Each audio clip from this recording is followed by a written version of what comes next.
Hi there from agingparents.com. I'm Carolyn Rosenblatt, RN and elder law attorney. My book, The Family Guide to Aging Parents, Answers to Your Legal, Financial, and Healthcare Questions, will help you with your aging loved ones. Maybe you don't have time to look through a whole chapter. Lots of people are super busy. But I have a chapter-by-chapter review for you to save you time and help you decide if you want to get the book to read when you do have time. So this is a clip of Chapter 7. How to Choose a Homecare Worker. Lots of people who are starting to get more frail and less able to manage alone start out with a little help at home. They hire someone to come in and help a few hours or a few times a week with basics like shopping, cooking, bathing, and walking. As a person's needs increase, the need for more help goes up, and the kind of person you or your loved one hires is very important. I wrote this chapter because I see a lot of people making mistakes in who they hire to do this job. Imagine that your loved one is physically frail and maybe has some memory problems. She's not able to keep track of things, and if you left her alone, well, she might not even remember how to prepare her meals or when to eat. And I want you to think about having a stranger in her home who is totally unsupervised for hours at a time, day after day, or every week.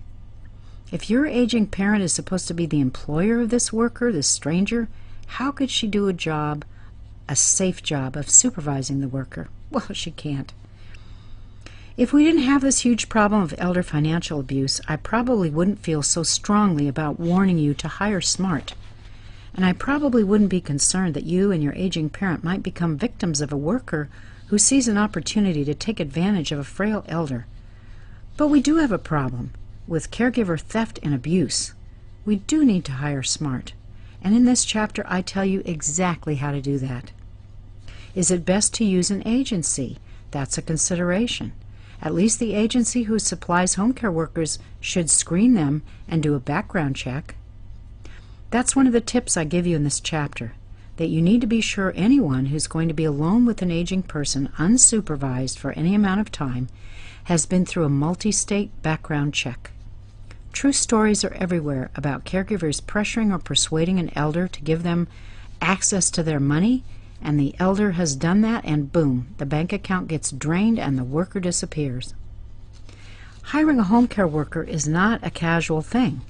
Even if it's someone you know, or the worker comes from a reliable source, you should always treat the hiring of the worker as a serious matter that can both help tremendously but can also put finances and valuables at risk.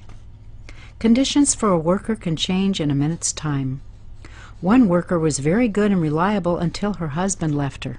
Desperate, she ripped off $3,000 from her client's drawer.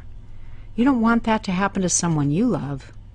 In this chapter, I show you all the precautions you need to take to keep your loved ones safe at home with a hired worker. You can learn all about it in the Family Guide to Aging Parents, Answers to Your Legal, Healthcare, and Financial Questions. Get your copy today by clicking here. Thanks for listening to the preview of Chapter 7.